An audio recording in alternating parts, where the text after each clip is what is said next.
नमस्कार, मैं उन्नीत झांझरी आपका स्वागत करता हूं हमारे इस YouTube चैनल पे। अगर कोई मुझसे पूछे कि मैंने हमारे प्रधानमंत्री से क्या सीखा है, तो मैं जवाब दूंगा कि मैंने हमारे प्रधानमंत्री से झूठी उम्मीदें बांधना सीखा है।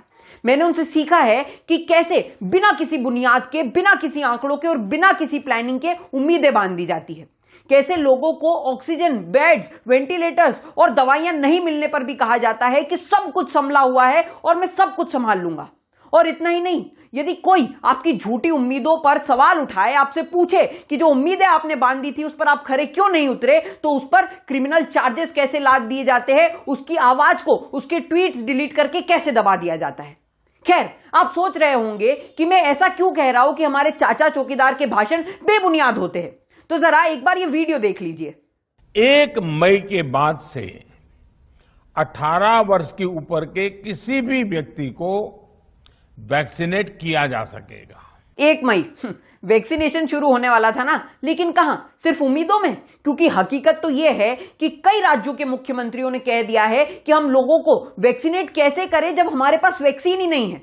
दिल्ली से खबर आ रही है कि हमने कंपनीज को ऑर्डर दिया था, अब हमें तब तक रुकना पड़ेगा जब तक कंपनीज का रिस्पॉन्स नहीं आ जाता। सेम हालत महाराष्ट्र की है। खैर, अलग अलग राज्यों के नाम क्या गिनाऊं, मैं आपको उन राज्यों की लिस्ट ही बता देता हूं जहां पर 1 तारीख से वैक्सीनेशन नहीं लगने वाला है।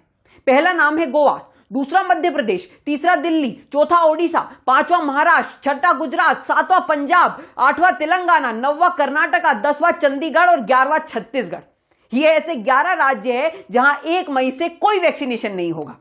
अब ऐसे में एक अहम सवाल यह उठता है कि जब सरकार का खुद का स्लोगन था जब तक दवाई नहीं तब तक ढिलाई नहीं, तो फिर आज दवाई बनाने में और लोगों को लगाने में इतनी ढिलाई क्यों की जा रही है?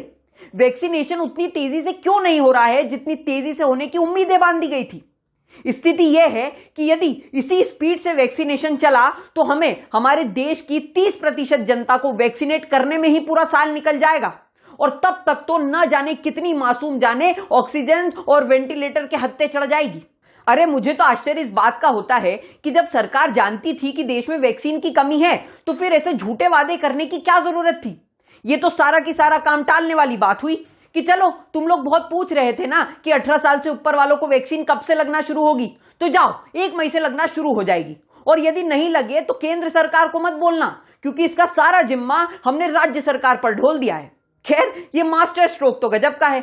जनता ज्यादा सवाल करेगी तो राज्य सरकार को आगे कर देंगे। जिम्मेदारियों से पल्ला झाड़ने का इससे अच्छा मौका और हो भी क्या सकता है? मगर हकीकत क्या है ये हम सब जानते हैं। वैक्सीन बनवाने का, उसका प्रोडक्शन बढ़ाने का और उसे सबदूर टाइम पर पहुंचाने का काम तो केंद्र सरकार का था। और आज इनकी गजब की प्लानिंग देखो। वैक्सीन की कमी का यह आलम है कि यदि हमें 45 साल से ऊपर के लोगों को 31 जुलाई तक पूरी तरह से वैक्सीनेट करना है तो हमें हर महीने 13 करोड़ 18 लाख डोजेस की जरूरत है। और फिलहाल प्रोडक्शन मात्र 8 करोड़ 20 लाख वैक्सीन का ही हो रहा है। इसका मतलब हमें हर महीने 5 करोड़ वैक्सीन की कमी से जूझना पड़ता है। अब ऐसे में सवाल हमें हमारी सरकार से करना चाहिए कि जब देश में वैक्सीन की कमी थी तो फिर हमने 6 करोड़ वैक्सीन विदेशों में क्यों एक्सपोर्ट कर दी? आश्चर्य तो इस बात का है कि सरकार विदेशों से तारीफ बटोरना चाह रही थी और स्थिति यह खड़ी हो गई है कि आज वो अपने घर के लोगों के सामने भी शर्म से आंखें झुका करके खड़ी है। वैसे हमने सरकार से उम्मीदें तो बेड, वेंटिलेटर और ऑक्सीजन की रखी थी, मगर ठीक है, आप उसका इंतजाम नहीं करा पाए, मगर कम से कम कोरोना के सबसे बड़ा इलाज वैक्सीन की तैयारी तो ढंग से कर लेनी चाहिए थी कि उस वक्त भी चुनाव की चिंता सता रही थी। अब ऐसे में कई लोग बोलेंगे कि क्या चुनाव सिर्फ मोदी जी लड़ रहे थे? अरे भाई, चुनाव मोदी जी नहीं, चुनाव तो बीजेपी लड़ रही थी। और ऐसे पेंडेमिक के समय में बीजेपी चुनाव लड़े क्योंकि बीजेपी क्या, बाकी पार्टीज कम है, वो भी तो जलसा लगा लगा के लोगों की भीड़ इकट्ठी कर रही है। मगर सवाल यहां यह खड़ा होता है कि क्या हमारे देश के प्रधानमंत्री का काम एक पार्टी को किसी राज्य में जिताना होता है या फिर पेंडेमिक के समय में लोगों के साथ खड़े रहकर उनकी जो जिम्मेदारियां हैं उसका पालन करना? अब ऐसे में कई सारी इंटरनेशनल रिपोर्ट्स बताती है और हमारी सरकार ने भी बेशक उन रिपोर्ट्स को पढ़ा होगा कि यदि हमें कोरोना से ये जंग जीतनी है तो हमें अपने देश के 70% लोगों को वैक्सीनेट करना जरूरी है। और भारत में इस वक्त यह हाल है कि पॉपुलेशन का बस 1.7% हिस्सा ही है जिसे वैक्सीन के दोनों डोजेस लगे हैं और मात्र 9% जनता ही है जिसे वैक्सीन का 1 डोज लगा है। अब ऐसे में सरकार पर कई सारे सवाल खड़े होते हैं कि जब इस पेंडेमिक के बारे में आप सब कुछ जानते थे फिर भी वैक्सीन के प्रोडक्शन को क्यों नहीं बढ़ाया गया। खैर, इस वीडियो को मैं यहीं खत्म करता हूं, लेकिन अगली वीडियो में डिस्कस करेंगे कि सरकार जो ये कह रही है कि हमने वैक्सीनेशन बहुत तेजी से किया है, उसकी रफ्तार, उसकी तेजी दूसरे देशों के कंपैरिजन में कितनी है।